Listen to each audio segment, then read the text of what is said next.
우리 괜찮으신 분들은 자리에서 일어나셔서 함께 기쁘게 박수 치시면서 올려드리겠습니다.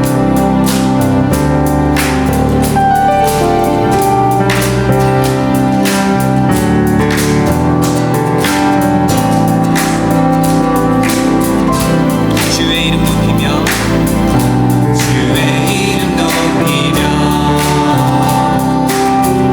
주를 찬양하나이다.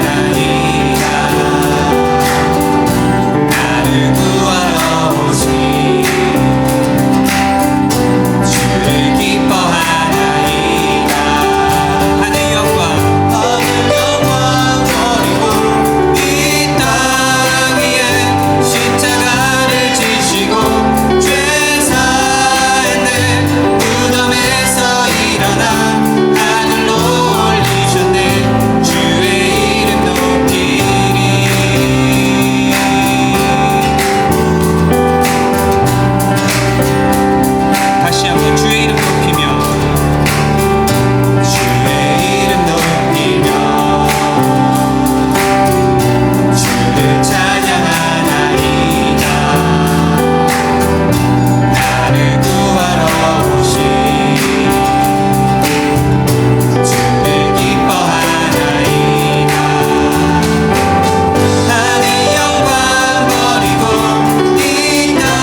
그것이 우리를 가장 잘 아시는 하나님의 놀라우신 섭리 안에 있고 하나하나가 은혜임을 이 시간 함께 고백하겠습니다.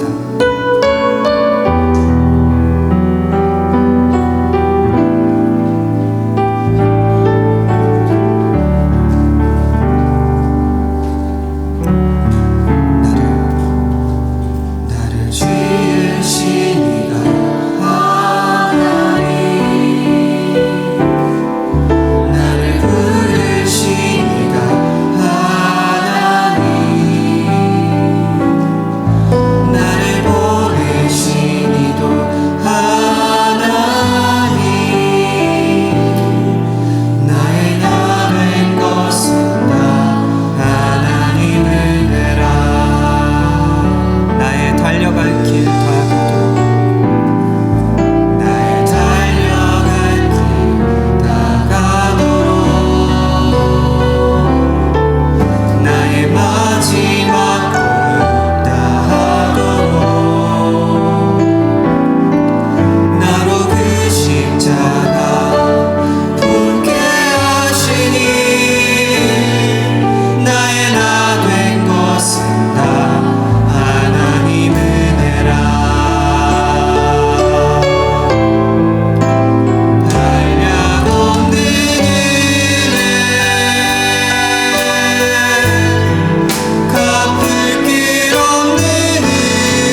끝까지 사랑한다고 하시는 그 하나님의 은혜를 기억하며 이 예배가 내가 원하는 예배가 아닌 하나님께서 원하시는 예배로 올려지게 하시고 우리의 마음이 주님께로만 향하게 하시고 말씀 전해주실 우리 목사님 성령의 능력으로 말씀 선포하게 하여 주시고 그 말씀을 통하여서 우리 모두가 변화되고 주님의 뜻을 깨닫는 그 지혜를 허락해 주시기를 우리 한 목소리로 기도하며 나가겠습니다. 주님, 하나님 아버지, 이 시간 아버지 정말 저희들이 그 하나님의 끝이 없는 사랑을 기억하게 하여 주시옵소서. 하나님 아버지, 저희들 한 사람 한 사람 이 예배를 통하여서 주님을 한 번 더 만나게 하시옵시고 주님을 바라보게 하시옵시고 아버지 정말 저희들이 바라고 원하는 예배가 아니라 주님께서 원하고 바라시는 예배가 될 수 있도록 아버지 인도하여 주시옵소서. 하나님 아버지, 저희들은 다 내려놓고 오직 주님만을 바라보며 나가게 아버지 도와주시옵소서. 주님, 저희들은 아무것도 알며 주님, 저희들은 다 내려놓고 주님을 의지하며 나갈 수 있도록 인도하여 주시옵소서. 저희들이 원하는 예배가 아니라 주님 원하시는 예배를 올려드릴 수 있도록 인도하여 주시옵소서. 우리 목사님 주님께서 항상 힘 주시고 능력 주시옵소서. 그 말씀에 하나님 아버지 좀 변화가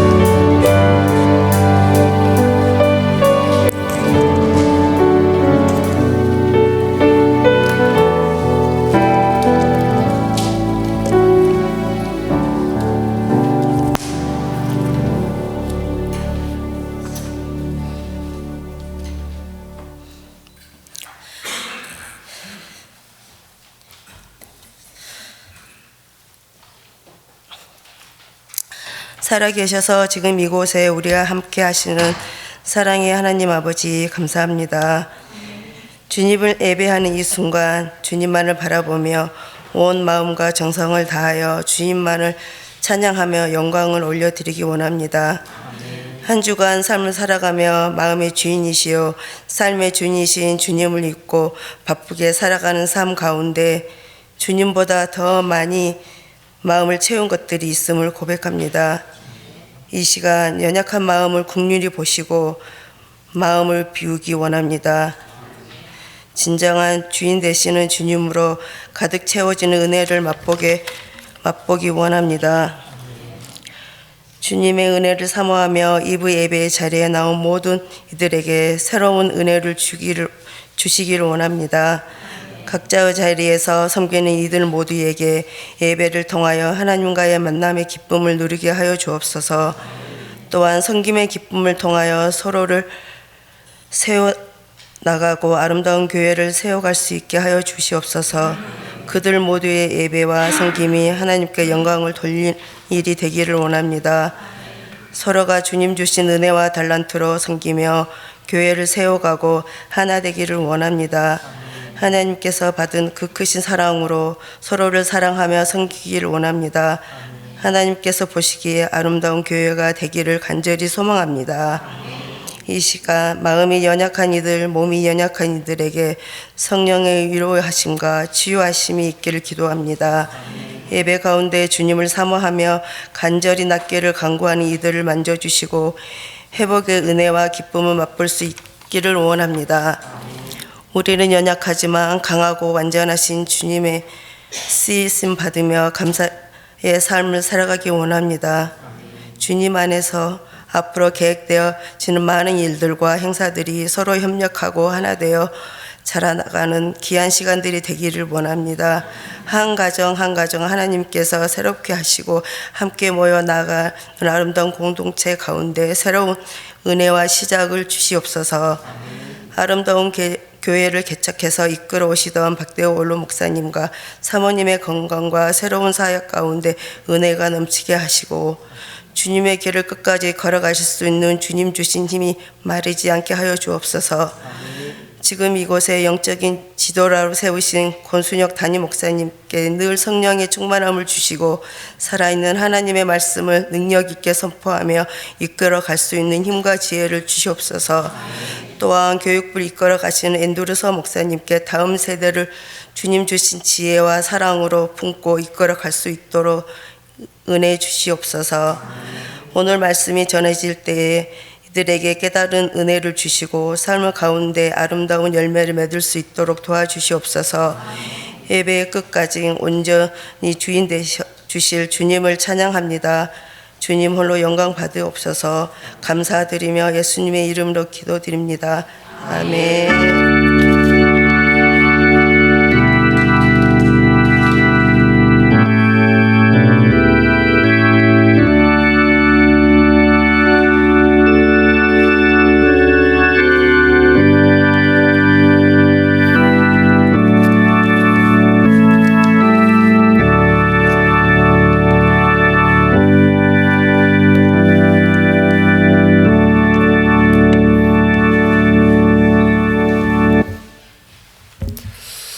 찬송가 우리 456장 찬송 한 장 드리겠습니다. 456장.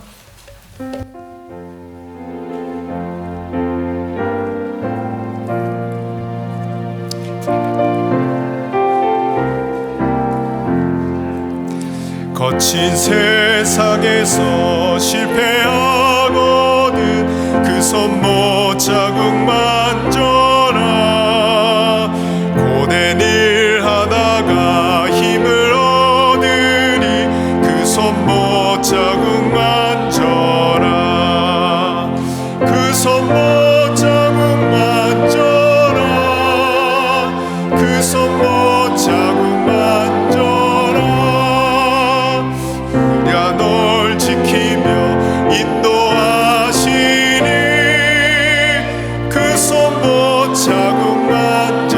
내가 어둠 속을 걸어갈 때에 내가 어둠 속을 걸어갈 때에 그 손 못 자국 만져라. 주가 참 평안을 내게 주시니 그 손 못 자국 만져라. 그 손 못 자국 만져라. 그 손 못 자국 만져라. 주가 널 지키며 인도하시니 그 손 못 자국 만져라. 내가 부활의 주 따라가려면 그 손 못 자국 만져라. 내가 주 안에서 길이 살리라. 그 손 못 자국 만져라. 그 손 못 자국 만져라. 그 손 못 자국 만져라. 주가 널 지키며 인도하시니 그 손 못 자국 만져라. 너의 죄악의 짐 무거울 때에 그 손 못 자국 만져라. 마음 문 열고서 주를 모셔라. 그 손 못 자국 만져라. 그 손 못 자국 만져라. 그 손 못 자국 만져라. 주가 널 지키며 인도하시니 그 손 못 자국 만져라. 아멘. 자, 오늘 하나님 주시는 말씀은 마태복음 28장 16절부터 20절까지 말씀입니다.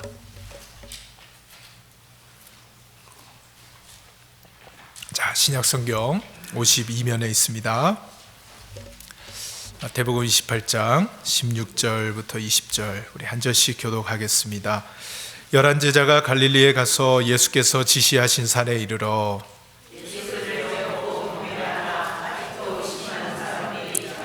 예수께서 나와 말씀하여 이르시되 하늘과 땅의 모든 권세를 내게 주셨으니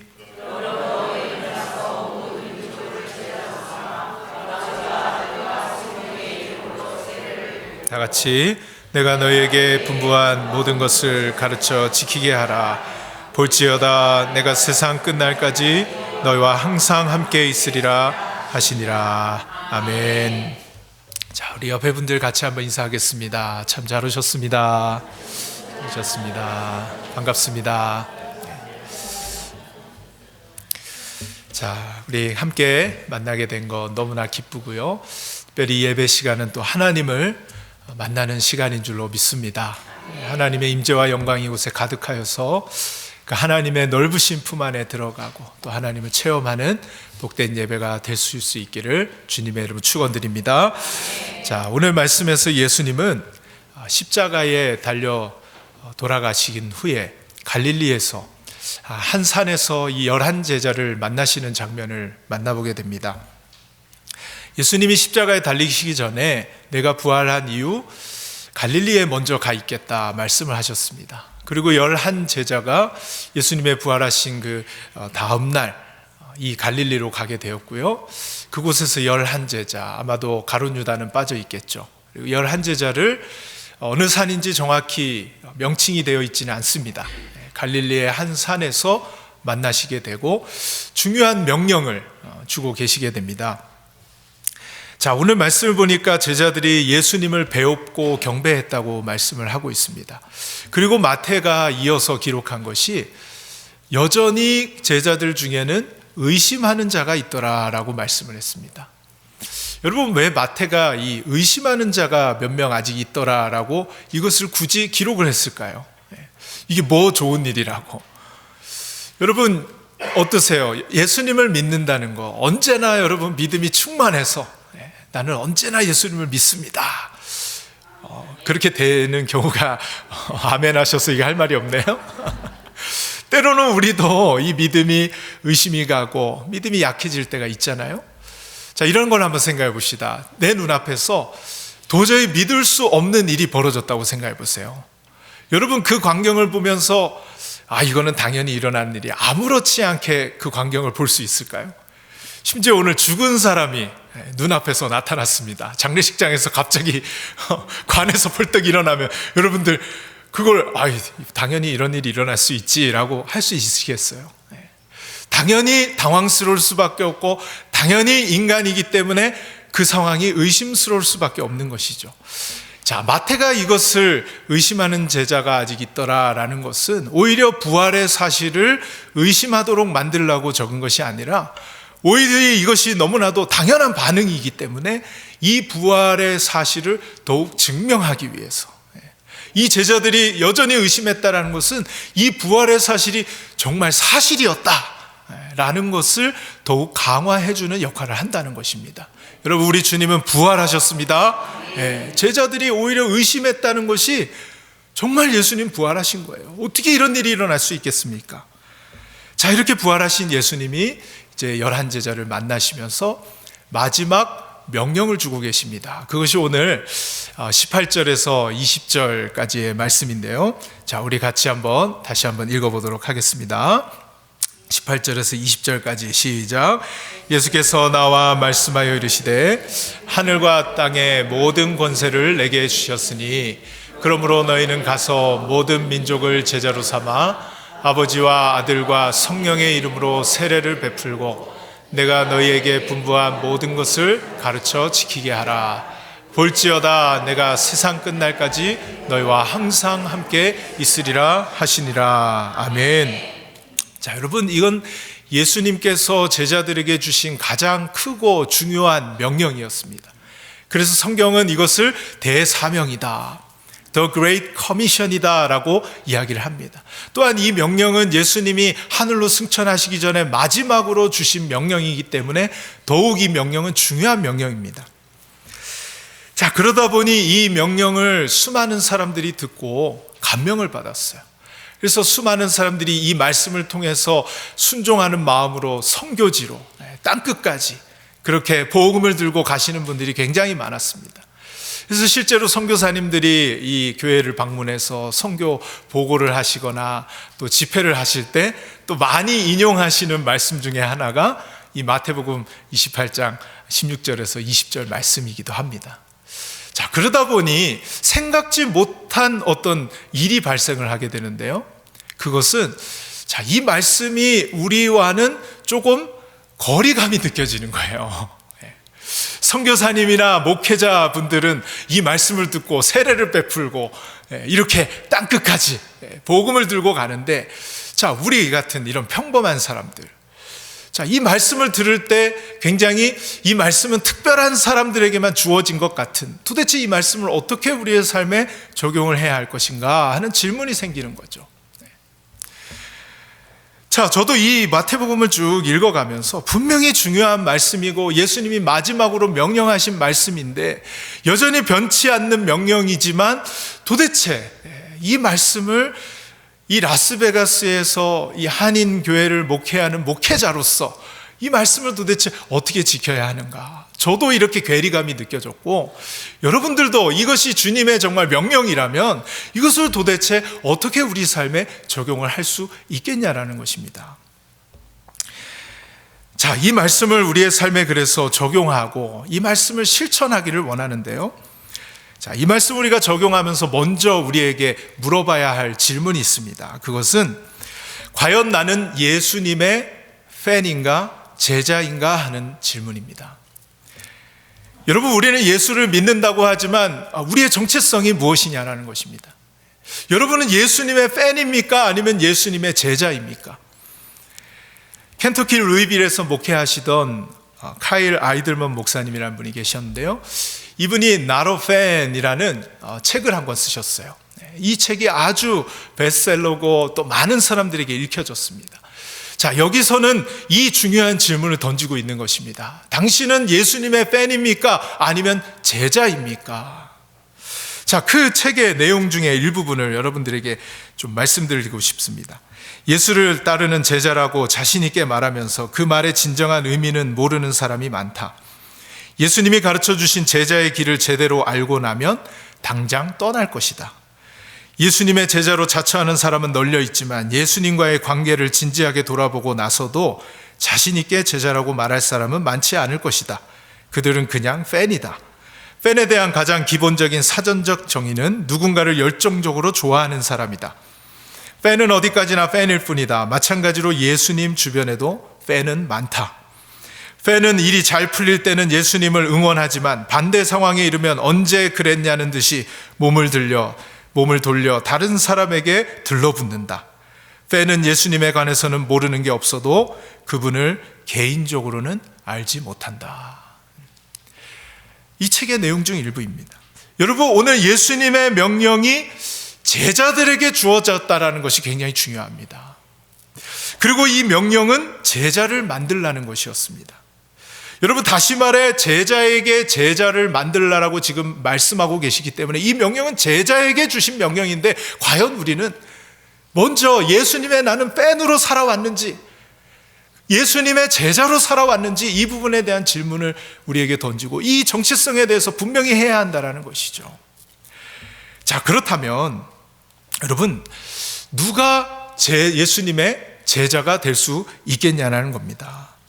여러분, 우리가 제자라고 생각을 했을 때 부담이 오죠. 부담이 와요.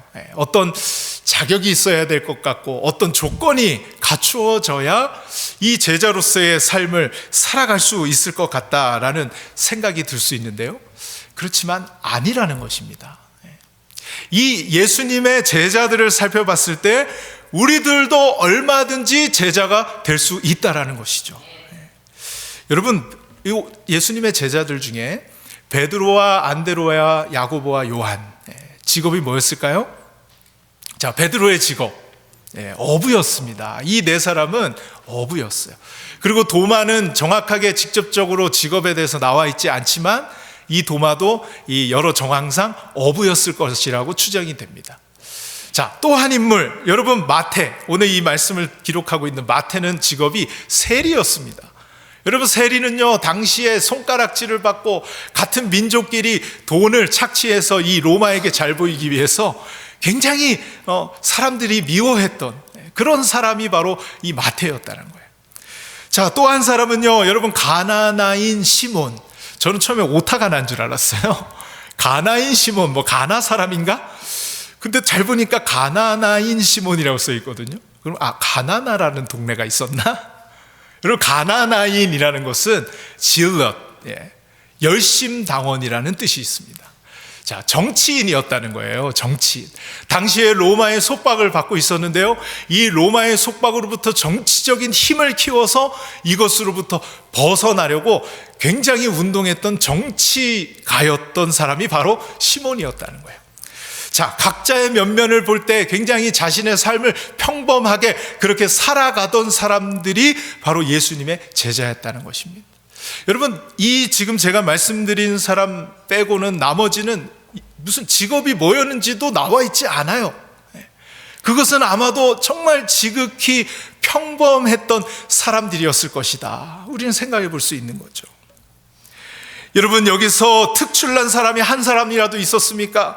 여기서 예수님의 제자로서 이 정도는 되니까 제자가 됐지라고 말할 수 있는 사람이 있었습니까? 없었다는 것이에요. 다양한 배경에서 그저 평범한 삶을 살아가고 있던 사람들을 예수님은 제자로 불러주신 줄로 믿습니다.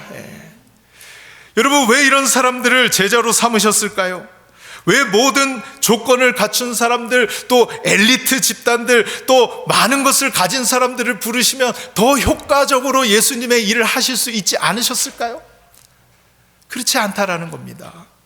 저는 그 이유가 누구든지 예수님을 믿을 수 있고 어떤 사람도 주님을 위하여 제자가 될 수 있는 희망을 주시려고 이 평범한 사람들을 제자로 불러주신 줄로 믿습니다. 우리도 누구든지 제자의 삶을 살 수 있다는 거죠.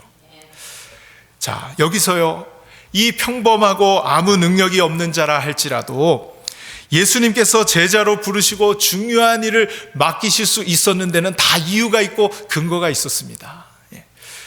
그것은요, 그 일을 맡기시는 예수님은 하늘과 땅의 권세를 가지고 계셔서 그 권세를 주실 수 있는 분이기 때문에 이런 사람들을 부르실 수 있었다라는 것이에요.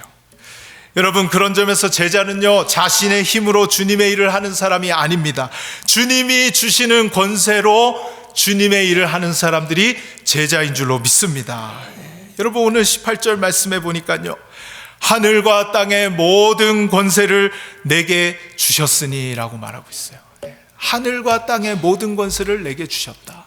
여러분, 누가 누구에게 이 권세를 주셨다는 거예요? 하나님이 이 예수 그리스도에게 하늘과 땅의 모든 권세를 주셨다는 거예요. 여러분, 세상의 권세를 가진 사람들 뉴스에서 보게 되잖아요.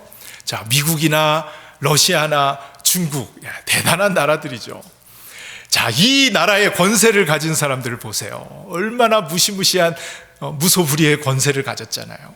이 사람들이 말 한마디 하면요, 막 모든 일이 일어나야 됩니다. 만약에 이 권세를 가진 사람이 말을 했는데 그걸 거역한다? 그러면요, 어떤 나라들은요, 소리 소문 없이 사라져버려요. 여러분, 이만큼 세상의 권세를 가진 자들도 무시무시한 권세를 가졌다면, 여러분, 하늘과 땅의 권세를 가진 사람은 얼마나 큰 권세를 가졌냐라는 것입니다.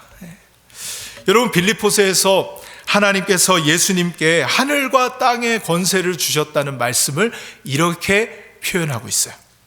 이러므로 하나님이 그를 지극히 높여, 여기서 그가 누굽니까? 예수님을 말하는 것입니다.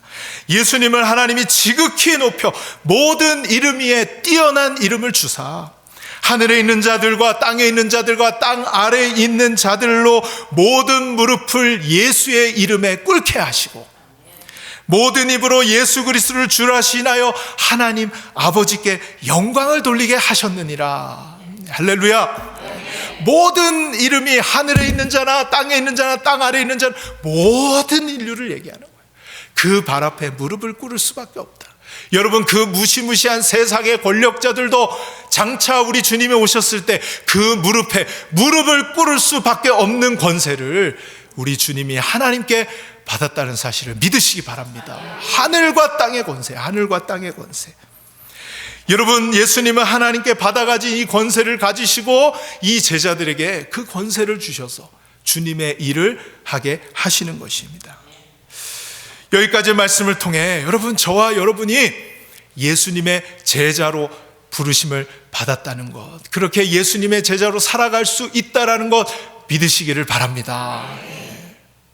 나는 할 수 없다고, 나는 자격이 없다고 생각하지 마세요. 예수님이 그 권세를 주셔서 우리도 얼마든지 예수님의 제자의 삶을 살아갈 수 있다는 거예요. 자, 더 이상 예수님의 여러분 팬으로 남아 있어서는 안 됩니다. 좋을 때는 예수님을 따라 들어가도 마음에 안 들면 예수님을 떠나고 그렇게 살아가는 팬이 되어서는 안 된다는 거예요. 끝까지 우리 예수님의 제자가 되어서 주님을 어떤 상황에도 따라갈 수 있는 제자가 될 수 있는 저와 여러분 될 수 있기를 주님의 이름으로 축원드립니다. 자, 그렇다면 오늘 예수님께서 제자들에게 주신 대사명이 무엇이었느냐? 자, 그것은요, 자, 따라해 봅시다. 가서 제자를 만들라. 가서 제자를 만들라는 거였습니다. 여러분, 오늘 한국어 성경은 18절에서 20절까지가 한 문장으로 되어 있습니다. 조금 정확하게 예수님의 명령을 파악하기가 조금은 복잡하게 되어 있어요. 근데 영어 성경을 보면 이것이 원어랑 가장 가깝게 번역이 되어 있는데, 자, 주 동사가 두 개가 정확히 나와 있습니다. 그것이 뭐냐? Go and make예요. 가서 만들라는 것입니다. 이것이 예수님이 주신 대사명이에요. 그래서 여기서 우리는 예수님의 이 대사명을 어떻게 우리의 삶에 적용할 수 있는지를 깨달을 수 있는 거예요. 자, 첫 번째가 뭐냐? 우리에게 주신 명령, 그것은 가라는 것입니다. 우리는 가야만 한다라는 것이에요. 자, 여러분, 하나님은 우리에게요, 가야 할 곳을 이미 정해 주셨어요. 그곳이 어디냐? 가정이고 직장이고 세상입니다. 여러분, 지금까지 여러분이 가정과 직장과 세상에 어떤 마음으로 나아가셨는지 한번 생각을 해보세요. 어떤 마음으로 거기를 갔는지. 아마도 마지못해 갔다는 분들이 계실 거예요. 가야만 하기 때문에 갔던 분들이 많으실 거예요. 하지만 오늘 예수님이 가라고 하시는 이 명령은요, 적극적이고 능동적이고 자발적인 행동을 요구하시는 명령이라는 거예요. 다시 말해요, 여러분, 끌려가듯이 가지 말고 적극적으로 가라라고 오늘 예수님이 명령하고 계시다라는 겁니다. 여러분, 잘 생각해 보세요. 우리가 가야 할 곳들이요, 만만치가 않습니다. 그곳이 선교지라는 생각은 해보지 않으셨어요? 제가 아는 목사님은 큰 교회를 목회하셨던 분인데, 목회가 너무 바빠가지고, 그리고 대외적으로도 굉장히 활동을 많이 하시던 목사님이었어요. 그러다 보니 집에 밤 10시 전에 들어가 본 일이 잘 없는 거예요. 그래서 밤에 이제 10시가 넘어서 늦지막하게 집에 가가지고 문고리를 잡고 매일 기도를 하셨대요. 주여, 이 집안에 살고 있는 여자가 나를 잘 받아줄 수 있게 해주시옵소서. 여러분, 이 아내와의 만남이 좋고 즐거워야 되잖아요. 그런데 때로는 이 가정에 아내를 만나러 들어가는 것도 쉽지 않을 때가 있더라는 거예요. 여러분, 직장은 말할 것도 없죠. 제가 만난 대부분의 직장 생활 하시는 분들은 내가 정말 기뻐서 이 직장에 나갑니다. 이런 분들 많이 만나보지는 못했어요. 여러분, 하지만 오늘 주님의 명령을 우리의 마음에 새겨야 합니다. 그것은 가라는 것입니다. 나를 편안하게 만들고 안정적으로 만드는 자리가 아니라 불편하게 만들 수 있는 그 자리일지라도 그곳에 가라라고, 적극적으로 가라라고 지금 명령을 하고 계시는 거예요. 여러분, 베드로가 그랬는데요. 자, 베드로가요, 변화산이라는 곳에 갔습니다. 거기에 예수님과 모세와 엘리야가 영광스러운 모습으로 변화를 했습니다. 여러분, 그곳은 정말 천국과 같은 곳이었어요. 너무 마음이 평안해지고 막 은혜가 넘치고, 그러니까 이 베드로가 여기에 살고 싶었나 봐요. 그래서 여기 초막셋을 지어서 우리가 여기서 좀 삽시다, 이렇게 예수님에게 말을 했습니다. 그랬더니 예수님의 반응이 뭔 줄 아세요? 아무 대답을 안 하세요. 성경을 보니까 아무 대답을 안 하시고 이튿날 날이 밝자마자 산을 내려가셨어요. 내려가자마자요, 귀신 들린 아이의 아빠가 예수님한테 달려와서, 예수님, 내 아들이 귀신이 들렸습니다. 고쳐주세요. 당신의 제자들이 이 아들 이 문제를 해결해 주지 못하는데 당신이 이 문제 해결해 주셔야 합니다 라고 내려가자마자 그 사람을 만나게 되는 거예요. 여러분, 예수님이라고 그곳이 안 좋았을까요? 오른쪽에 왼쪽에 모세와 엘리야가 막 영광스러운 모습으로 자기를 딱 떠받치고 있고, 모두가 다 영광스러워 변화된 그 자리에 예수님도 아마 거기가 너무 좋으셨을 것 같아요. 막 양옆에 자기를 딱 지지해주고 지켜주고, 얼마나 예수님도 그곳이 좋아서 떠나고 싶지 않으셨던 곳일 거라고 생각을 해요. 그런데 예수님이요, 그곳에 머물러 있지 않으시고 내려가셨다는 거예요. 세상으로 가셨다는 거예요. 여러분, 예수님이 내려가자마자 누가 자기에게 올 거라는 거 모르셨을까요? 여러분 어떠세요? 문제 있는 사람 만나고 싶으세요? 문제 가진 사람 찾아가서 그 사람 이야기 들어주고, 그런 거 피곤한 일이잖아요. 그런데도 예수님은 그걸 다 아시면서도 이 안정적이고 편안한 곳에 머물러 있는 것이 아니라 이 문제투성이인 세상에 적극적으로 가셨다라는 것입니다. 적극적으로 가셨다라는 거예요. 사랑하는 여러분, 우리는 가야만 합니다. 가정으로 가야 하고요, 직장으로 가야 하고요, 세상으로 가야 합니다. 이제는 끌려가듯이 억지로 가는 것이 아니라 주님이 우리에게 맡기신 사명이 있음을 알고 적극적으로, 자발적으로 그곳을 향해 나아갈 수 있는 저와 여러분 될 수 있기를 주님의 이름으로 축원드립니다. 네, 가라는 거예요. 첫 번째, 가라. 자, 두 번째, 이 대사명은요, 제자를 만들라는 것입니다. 가서 제자를 만들라. 여러분, 오늘 말씀에 제자를 만들기 위해서 그러면 어떻게 해야 하는가? 자, 이 제자를 만드는 것에 대해서 이제 보조동사 2개를 사용해서 이 제자를 만드는 방법을 우리에게 알려주고 계세요. 그 중에 하나가 웹타이징입니다. 세례예요. 그리고 또 하나가 티칭이라고 되어 있습니다. 가르치는 거예요. 그래서 세례를 주고 가르치는 걸 통해서 제자를 만드는 사명을 감당해라. 여러분, 제자를 만들기 위해서 먼저 필요한 것이 세례를 주는 것입니다. 여러분, 왜 먼저 세례일까요?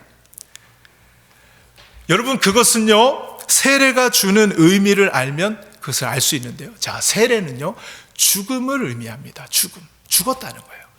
자, 저희 교회 같이 세례를 줄 때 성부와 성자와 성령의 이름으로 물을 머리에 뿌려서 세례를 주는 교단도 있고, 또 혹시라도 여기에 침례교회를 다니셔서 침례교회에서 세례를 받으신 분들도 있을 거예요. 침례교회를 가면 탕이 있어가지고 거기에 물을 받아놓고 이렇게 푹 들어갔다가 나오잖아요. 네. 여러분, 거기에 푹 잠기고 또 이 물을 뿌린다는 의미가 무슨 의미겠냐는 거예요. 그것은 죽었다라는 의미입니다. 죽었다. 여러분, 세례는 죽는다는 의미인데 예수님의 제자가 되기 위해서는 세례가 가장 먼저 필요하다라는 거예요. 죽지 않고는 예수님께 완전히 헌신된 삶을 살아갈 수 없기 때문에 먼저 죽어야 된다는 겁니다.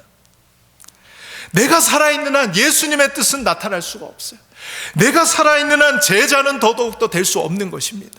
내가 살아있는 한 그저 교회만 왔다 갔다 하는 것이지 제자의 삶은 아닌 것이죠. 여러분, 여기 계신 분들은 웬만하면 다 세례를 받으셨을 거예요. 그 세례를 받았을 때 그 의미를 다시 한번 생각해 보시기 바랍니다. 세례를 받았다라는 것은 죽었다라는 거예요. 죽었다. 나의 뜻에 대하여 죽고요, 나의 꿈에 대하여 죽고요, 나의 계획에 대하여 죽고요, 나의 자아에 대하여 죽고요, 모든 것이 다 죽었다라는 것을 의미하는 것이 세례라는 것이죠. 여러분, 이제는 내가 사는 것이 아니오 오직 나는 죽고 내 안에 계신 예수 그리스도가 살게 하는 삶이 제자의 삶인 줄로 믿습니다. 그래서 우리가 먼저 자아가 죽은 삶이 무엇인지 보여줘야 된다는 거예요. 그래서 제자를 만들기 위해 세례가 먼저 해야 되는데요, 여러분, 세례라는 것은 사실 교회가 또 목회자, 성직자들이 세례를 주는 것이죠. 그러니까 평신도인 우리는 어떻게 세례를 줍니까? 이렇게 생각해 볼 수 있지만 이 말씀을 적용할 때 여러분이 먼저 이 세례가 주는 의미를 다시 마음속 깊이 생각해 보시기 바랍니다. 불쑥불쑥 계속 일어나는 살아있는 내 모습, 그때 세례를 받을 때 주님과 함께 죽었는데 아직 죽지 못한 내 모습, 여러분들이 다시 이 세례의 의미를 깊이 묵상하고 여러분들이 그 세례의 의미들을 모르는 자들에게, 또 예수를 처음 믿는 사람들에게 그 의미를 보여주고 전달할 수 있다면 오늘 예수님의 사명의 말씀을 우리도 순종하고 실천하게 될 줄로 믿습니다. 여러분, 두 번째는요, 제자를 만들기 위해 가르쳐야 된다는 것입니다. 가르쳐야 된다. 여러분, 무엇을 가르쳐야 할지 오늘 20절 말씀에 이렇게 말씀을 하고 계시는데요. 20절 말씀을 보시면 내가 너희에게 분부한 모든 것을 가르쳐 지키게 하라 라고 말씀을 하세요. 여러분, 이 말씀을요, 한 글자도 빼놓지 말고 보아야 합니다. 한 글자도 빼놓지 말고. 여러분, 내가 너희에게 분부한 모든 것을 가르치라 라고 하지 않으셨어요. 오늘 이 말씀 보면 내가 너에게 분부한 모든 것을 가르쳐 지키게 하라. Teaching them to obey everything I have commanded you. 모든 것을 obey 할 수 있도록, 지킬 수 있도록 가르치라는 것입니다. 완전히 문제가 다릅니다, 여러분. 가르치는 거하고 가르쳐 지키게 하는 것은 완전히 차원이 다른 문제예요. 여러분, 그냥 가르치기만 하는 것은 누구나 다 할 수 있는 것입니다. 그런데 가르쳐서 지키게 하라는 것은 완전히 다른 명령이라는 것이죠. 여러분이 가르쳐서 그것을 사람에게 지키게 하려면 어떻게 해야 될까요? 예를 들어 부모님이 아이에게 핸드폰을 아이가 너무 오랫동안 붙잡고 있는 거예요. 그래서 안 되겠다, 이 아이에게 하루에 1시간, 이거 1시간 넘어가거나 너 이거 많이 하면 너의 뇌 건강에도 좋지 않고 너한테 좋은 게 아니야. 그러니까 하루에 우리 1시간만 하자, 이렇게 가르쳤다고 해보십시다. 그런데 가르치기만 하고 엄마는 그렇게 얘기해놓고 계속 하루 종일 핸드폰만 쳐다보고 있는 거예요. 과연 그 아이가 그것을 가르침은 받았겠지만 그것을 지키는 것까지 갈 수 있겠느냐? 그래서 여러분, 우리는요, 이 주님의 명령을 실천하기 위해서 우리의 삶으로 본을 보여야 할 줄로 믿습니다. 그래야 가르쳐 지키게 하는 것까지 갈 수 있다는 거죠.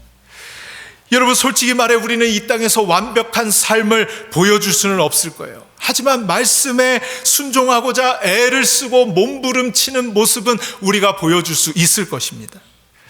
여러분, 아마 우리가요, 완벽한 사람의 모습을 보여준다면 아마 우리를 보고 따르는 사람들은 포기할 거예요. 아유, 저 사람이니까 저 정도 완벽하게 하겠지, 넘사벽이야 저 사람은, 하고 포기해 버릴 거예요. 그렇게 우리가 살 수도 없겠지만은 우리가 그런 모습을 보여주기보다 안 되는 것에도 불구하고, 환경이 안 받쳐주는데도 불구하고 하나님의 말씀을 지키고자 애를 쓰는 그 모습을 보여줄 때 그것이 더 큰 감동으로 누군가에게 다가갈 줄로 믿습니다. 주님의 말씀을 지키고자 애를 쓰고 노력을 하고, 예배에 나올 수 없는 상황인데 예배에 나오려고 애를 쓰고, 하나님의 말씀에 누가 봐도 순종할 수 없는 상황인데 순종하는 모습을 통해서 누군가에게 가르쳐 지키게 할 수 있다는 것이죠. 여러분, 우리의 선교지가 어디라고 했습니까? 우리의 가정이고요, 우리의 직장이고요, 우리의 보내신 세상입니다.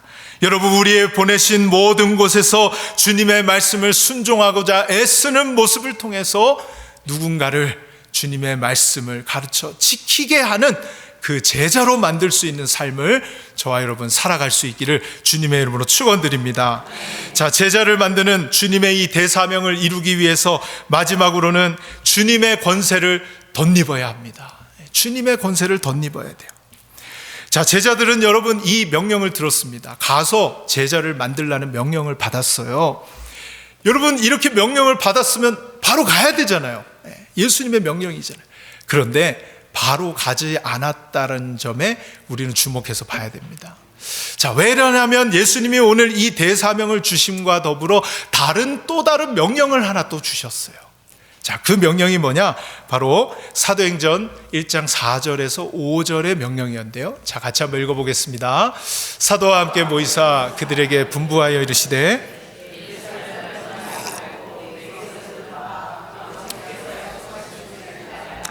요한은 물로 세례를 베풀었으나 너희는 몇 날이 못되어 성령으로 세례를 받으리라 하셨느니라. 아멘. 여러분, 이것은 대사명과 함께 예수님이 주신 또 다른 명령이었는데요.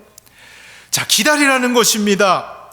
약속하신 것을 받게 된다라는 거예요. 그 약속하신 것이 뭐냐? 바로 성령이라는 것입니다. 성령을 너희들이 기다려서 받아야 된다. 그러자 여러분, 무슨 일이 일어났습니까? 사도행전 2장에 가서 보니까 오순절 날이 이름에 마가의 다락방에 제자들이 모여 있는데요. 이 마가의 다락방에 모여 있는 이 제자들이 그 급하고 강한 바람 같은 것이 막 일어나기 시작했습니다. 머리에는 불의 혀가 갈라지는 것 같은 역사가 일어나게 되고 성령이 그곳에 임하게 되었어요. 여러분, 그러니까요, 이들이 무슨 일이 일어나느냐, 담대하게 복음을 전하게 되는 거예요. 예수 그리스도는 우리를 위하여 죽으셨습니다. 3일 만에 부활하셨습니다. 부활하신 그분이 지금은 하늘에 계시고 장차 이 땅에 다시 오실 때 우리를 심판하러 오실 것입니다. 회개하라, 천국이 가까워 왔다고 담대하게 복음을 증거하는 제자들이 되더라는 거예요. 여러분, 아마도요, 예수님이 명령하시자마자 가라고 했을 때 바로 갔으면 아마 아무 일도 안 일어났을 거예요. 아무 일도 안 일어났을 거예요. 여러분, 제자들이요, 불과 며칠 전만 해도 어떤 제자들이었어요? 예수님이 이 땅에 오신 이유를 아무리 설명해도 아무것도 이해하지 못하던 제자들이에요. 예수님을 그저 팬으로서 예수님이 한 자리 차지하시면 자기도 한 자리 차지할 수 있을 것 같은 자기 이익을 따라서 예수를 따라다니던 그저 팬이었던 제자들. 그러니까 예수님이 십자가에 못 박히니까 다 도망갔잖아요. 여러분, 불과 며칠 전에 그랬던 제자들인데 성령을 받고 완전히 변화된 제자들이 되더라는 것입니다. 이것이 바로 주님의 일을 하기 전에 우리가 반드시 구해야 하는 일이라는 거예요. 주님의 권세를 받고 성령의 능력을 받아야 된다는 겁니다. 여러분, 우리에게는요, 이 성령으로 충만해진다라는 것에 대한 오해가 있어요. 옛날에 우리 부흥사 목사님들이요, 성령 받아야 된다고, 성령 받아라, 성령 받아라, 성령 받아라, 성령 받아라. 야, 여기 성령 있다. 자, 던질 테니까 받아라. 성령 받아라, 성령 받아라. 안 받을 때까지 성령 받아라, 성령 받아라. 부흥사 목사님들이 성령을 막 던져줬어요. 막, 성령님 오세요, 빨리 나한테 오세요. 나 충만하게 하세요. 여러분, 그렇게 성령에 대해서 우리가 오라면 오고 가라면 가고 하나님이신 그분을, 그렇게 성령 충만을 우리가 강구했다는 거예요.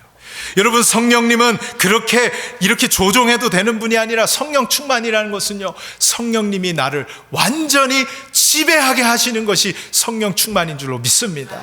그 발 앞에 완전히 무릎을 꿇고 엎드려서 주님 말씀하시옵소서, 주님의 명령대로 내가 살아가겠습니다. 그것이 바로 성령 충만의 진정한 의미라는 것이죠. 여러분, 다락방에 모여있던 제자들에게 이 성령이 임했고 그 성령 앞에 무릎을 꿇고 엎드렸습니다. 그러자 그들이 성령의 능력을 받고 자신의 능력을 보고 자신을 바라볼 때는 아무것도 할 수 없는 것 같은 그들이 성령을 받고 담대하게 능력 가지고 복음을 전했다라는 거예요. 저도 살아가면서요, 깨달은 거 하나가 있습니다. 나를 바라보니까요, 아무것도 아닌 거 있죠. 나를 바라보니까요, 이렇게 초라하고 이렇게 아무것도 할 수 없는 사람이라는 걸 어쩌면 그렇게 깨닫게 되는지요. 아무 능력도 없는 걸 점점 알게 되는 거예요. 그럴 때마다 계속 사단은요, 그래, 너는 그거밖에 안 돼, 너는 그거밖에 할 수 없어, 자꾸 나를 보게 만드는 거예요. 그때 눈을 들어서 하나님을 바라보고 주님을 바라봤더니 성령의 능력이 부어지니까, 아, 내가 할 수 없는 일이었구나, 성령의 능력 가지고 해야 되는구나 깨닫게 해주시더라고요. 여러분, 나를 바라보지 마시고 성령의 능력 받아 주님의 일을 감당할 수 있는 저와 여러분 될 수 있기를 주님의 이름으로 축원드립니다. 이것이 바로 성령 충만한 삶입니다. 성령이 우리에게 임하시면 우리가 권능을 받고 예루살렘과 온 유대와 사마리아와 땅끝까지 이르러 주님의 증인의 삶을 살아가게 해주실 줄로 믿습니다. 성령의 능력으로 주님의 이 명령 잘 우리가 순종하며 살아가는 저와 여러분 되시기를 주님의 이름으로 축원드립니다. 자, 같이 기도하도록 하겠습니다. 기도할 때 오늘 한 가지, 성령의 능력을 우리 가운데 허락해 달라고 주님 앞에 완전히 엎드려져서 나는 할 수 없지만 주님의 능력 힘입어, 주님의 권능 힘입어 성령의 능력으로 주님의 말씀에 순종하는 삶을 살아갈 수 있도록 도와달라고 우리 성령의 능력을 구하며 그 발 앞에 엎드려 함께 잠시 기도하는 시간을 갖도록 하겠습니다. 하나님, 오늘 이 시간 우리 가운데 임재하여 주셔서 하나님의 그 영광을 보게 하시고 하나님의 그 얼굴을 보게 하시고 우리 가운데 하나님의 원하시는 뜻을 볼 수 있는 귀한 시간이 되기를 간절히 소원합니다. 나는 할 수 없습니다. 나는 아무것도 아닙니다. 나는 주님을 떠났던 자입니다. 여전히 나의 모습이 살아있어 주님의 뜻을 이룰 수 없는 그러한 연약하고 부족하고 주님 앞에 감히 얼굴조차 들 수 없는 죄인임을 아버지 고백을 드립니다. 오늘 이 시간 그 발 앞에 엎드려 잠잠히 주님의 역사를 기다립니다. 잠잠히 주님의 일하심을 기다립니다. 주님이 우리 마음 가운데 역사하여 주셨어 주님의 이 귀한 사명을 감당할 수 있도록 주님께서 인도하여 주시옵소서. 우리의 마음 가운데 찾아와 주시고 우리의 마음 가운데 두려움이 떠나가게 하시고 우리의 마음 가운데 평안과 주님의 능력으로 가득 채워질 수 있는 저희들 될 수 있도록 주님 도와주시고 오 주여 주님의 권세로 우리를 덮으시고 이 땅을 살아갈 때에 우리가 가는 그 모든 곳에서 주님의 능력으로 주님의 일들을 감당할 수 있는 저희들 될 수 있도록 주님 도와주시고